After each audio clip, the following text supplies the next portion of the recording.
Hi hello welcome to జాటివి.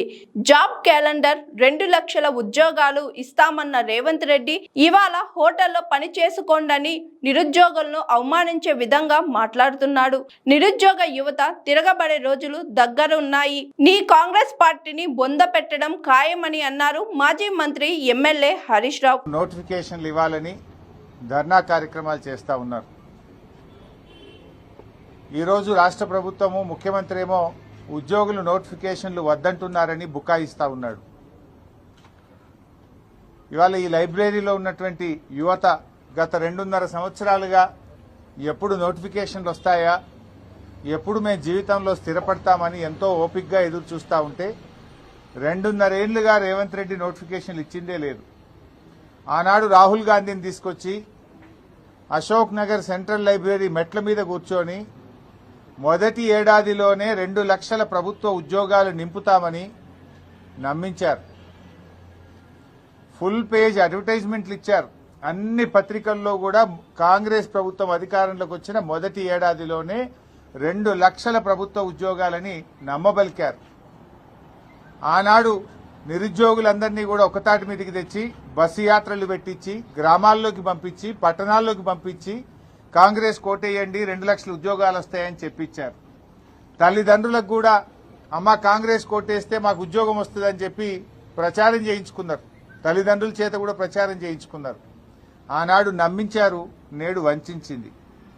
ఆనాడు నమ్మించడం, నేడు వంచడం కాంగ్రెస్ నైజం. Congress party ఆనాడు చెప్పి ఇలా ముఖం చాటేసినారు. పక్కనే సినిమా థియేటర్ ఇనాగ్రేషన్ కు పోతుండు రేవంత్ రెడ్డి గాని అశోక్ నగర్ సెంట్రల్ లైబ్రరీ వైపు కన్నెత్తి కూడా చూస్తలేడు. ఎందుకంటే ఆడికి పోయేటట్లేదు పరిస్థితి.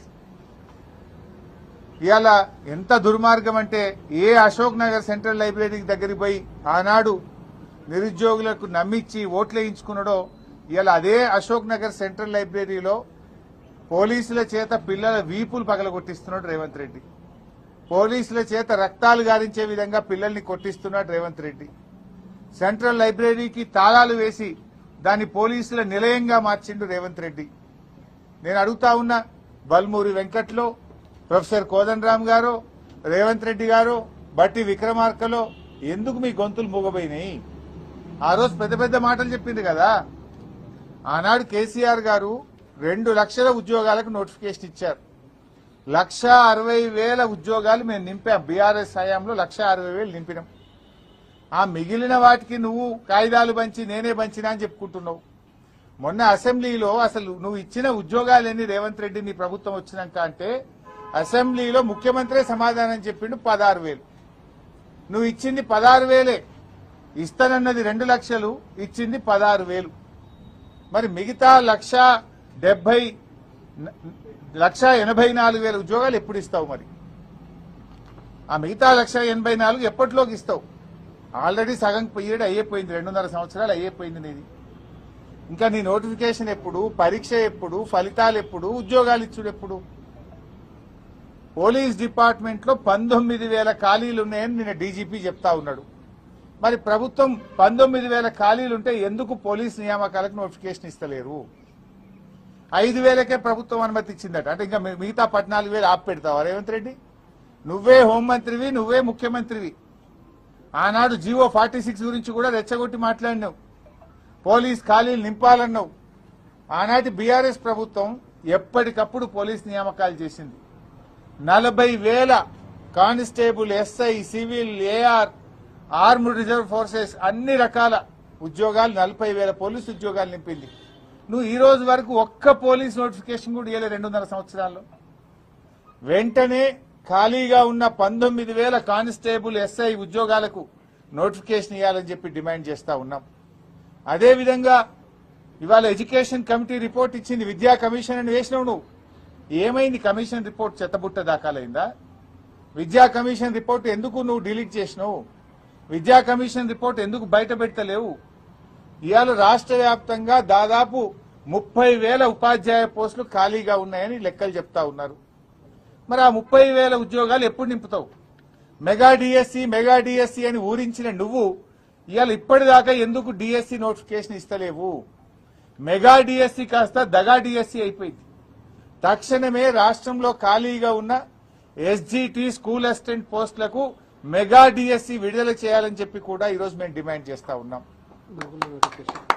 అదేవిధంగా ఎస్సీ ఎస్టీ మైనారిటీ బీసీ గురుకులాల్లో కూడా అనేక ఖాళీలు ఉన్నాయి. గురుకులాల్లో ఉన్న ఉపాధ్యాయ ఉద్యోగాలకు నియామకానికి కూడా తక్షణమే నోటిఫికేషన్ విడుదల చేయాలని చెప్పి కూడా డిమాండ్ చేస్తా ఉన్నాం. గ్రూప్ 1, గ్రూప్ 2, గ్రూప్ 3, గ్రూప్ 4 వీటిలలో కూడా అనేక ఖాళీలు ఉన్నాయి. ఆ ఖాళీలను నోటిఫై చేసి అన్ని గ్రూప్ నోటిఫికేషన్స్ కూడా వెంటనే విడుదల చేయాలని చెప్పి కూడా డిమాండ్ చేస్తా ఉన్నాం. మేమెక్కడో మాట్లాడతలేం. నిరుద్యోగుల మధ్య నిరుద్యోగులు ఆహ్వానిస్తే వాళ్ళ దగ్గరికి వచ్చి వాళ్ళ సమక్షంలో మాట్లాడుతున్నాం. నువ్వు అసెంబ్లీలో కూర్చొని పిల్లలు నోటిఫికేషన్లు వద్దంటున్నారు, మాకు జాబ్ నోటిఫికేషన్లు వద్దని ధర్నాలు చేస్తుందని డ్రామాలు బంద్ చేయి. పిల్లలే అడుగుతున్నారు నోటిఫికేషన్ కావాలని. ఆ పిల్లలు నా దృష్టికి తెస్తే పిల్లల పక్షాన నిరుద్యోగుల పక్షాన నిన్ను ప్రశ్నిస్తా ఉన్నాం. చిల్లర మాటలు కాదు కావాల్సింది, జాబ్ నోటిఫికేషన్లు కావాలి. ఏమైంది నీ జాబ్ క్యాలెండర్?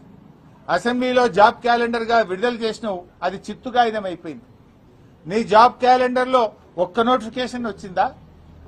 నీ జాబ్ క్యాలెండర్ లో చెప్పిన ప్రకారంగా ఏ డేట్ కైనా నీ జాబ్ క్యాలెండర్ విడుదల చేసిన తర్వాత ఒక్క నోటిఫికేషన్ రాలేదు.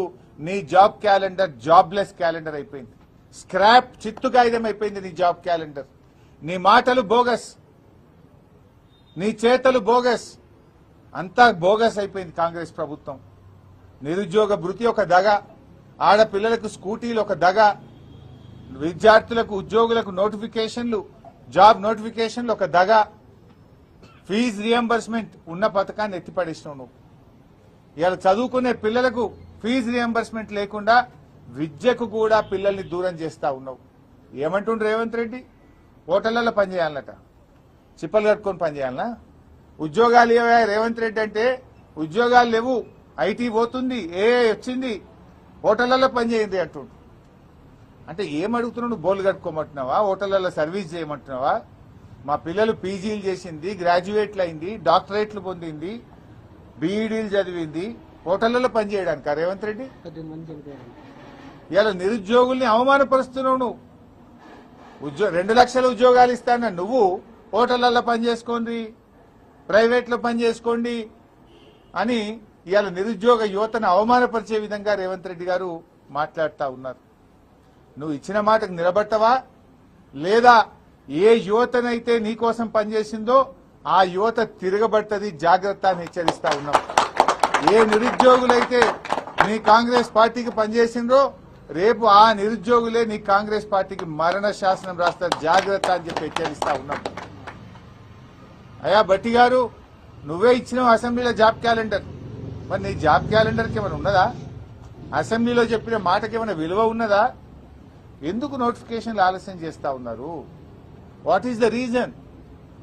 పాపం పిల్లలు లక్షల రూపాయలు ఖర్చు పెట్టుకొని హైదరాబాద్ లో దిల్సుఖ్ నగర్ లో, అశోక్ నగర్ లో రూములు కిరాయిలు తీసుకొని, కోచింగులు తీసుకొని లక్షల మంది పిల్లలు నీ జాబ్ నోటిఫికేషన్ల కోసం కళ్ళల్లో వత్తులేసుకొని చూస్తా ఉన్నారు.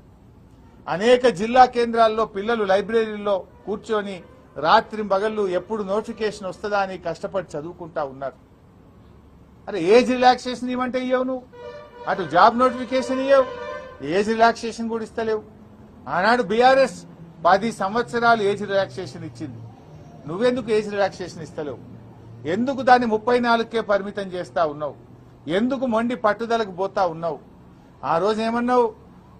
ఉద్యోగాలకు అప్లై చేసుకునే వాళ్ళకు ఫీజులు కూడా ఉండయి అన్నావు. మళ్ళీ ఫీజులు పెడుతుండే. ఇప్పుడు ఫీజులు ఉండయి, ఫ్రీగా అప్లై చేసుకోవచ్చు అని మాట్లాడినావు. మరి ఇప్పుడు ఎందుకు ఫీజులు పెడుతున్నావు? ఫీజులు ఎందుకు పెడుతున్నావు? మేము భోజనాలు పెడతాం, ఫీజులు ఉండయి, మేమే కోచింగ్లు ఇస్తాం, మేమే 2 లక్షల నోటిఫికేషన్లు ఇస్తామన్నావు. నోటిఫికేషన్ లేకపోయా, నీ భోజనాలు లేకపోయా, ముక్కు విండి ఏదైనా ఒక నోటిఫికేషన్ వస్తే ఫీజులు వసూలు చేయబట్టి. ఒక్క మాట అసలు నువ్వు ఒక్క రోజైనా ఒక మాట మీద నిలబడ్డావా? ఎవరి విషయంలోనైనా నిలబడ్డావా? సో మేము అందువల్లనే ఈ ఉద్యమం మరింత ఉధృతం కాకముందే, నిరుద్యోగులు తిరగబడకముందే తక్షణమే మేల్కో రేవంత్ రెడ్డి జాబ్ నోటిఫికేషన్ విడుదల చేయాలని, జాబ్ క్యాలెండర్ను అమలు చేయాలని, 2 లక్షల ప్రభుత్వ ఉద్యోగాలకు నోటిఫికేషన్లు ఇవ్వాలని, వీరందరి పక్షాన డిమాండ్ చేస్తున్నాం. లేనట్టయితే నీ సెక్రటరియట్ ముట్టడికి పెద్ద ఎత్తున పిలుపునిస్తాం. రాష్ట్ర వ్యాప్తంగా ఉండే నిరుద్యోగులతోని మొత్తం అన్ని జిల్లాల నుంచి కలిసి మరి నీ సెక్రటరియట్ ను ముట్టడించేటువంటి పరిస్థితులు దగ్గరలోనే ఉన్నాయి. మరి అంత దూరం తెచ్చుకోవద్దని తక్షణమే నోటిఫికేషన్లు ఇవ్వాలని మేము డిమాండ్ చేస్తా ఉన్నాం. సంపూర్ణ మద్దతు పేర్లు మన ఇప్పటికే చాలా ఉన్నాయి దాంట్లో. మా తమ్ముళ్ళు 33 జిల్లాలు తిరుగుతూ 33 జిల్లాల నిరుద్యోగ యువతను ఏకతాటి మీదకి తేవడానికి కృషి చేస్తా ఉన్నారు. వారికి మా సంపూర్ణ మద్దతును తెలియజేస్తా ఉన్నాం. మీరు అన్ని జిల్లాలు తిరగండి, నిరుద్యోగ యువతను ఒక్కతాటి మీదకి తీసుకురండి. ప్రభుత్వం మేల్కొంటే మంచిది, లేదంటే అందరం కలిసి సెక్రటరియట్ ను ముట్టడించి ప్రభుత్వం మీద ఒత్తిడి పెంచి జాబ్ నోటిఫికేషన్లు. Hi, this is Swathi. Like చేయండి, షేర్ చేయండి, కమెంట్ చేయండి అండ్ సబ్స్క్రైబ్ చేయండి GRTV.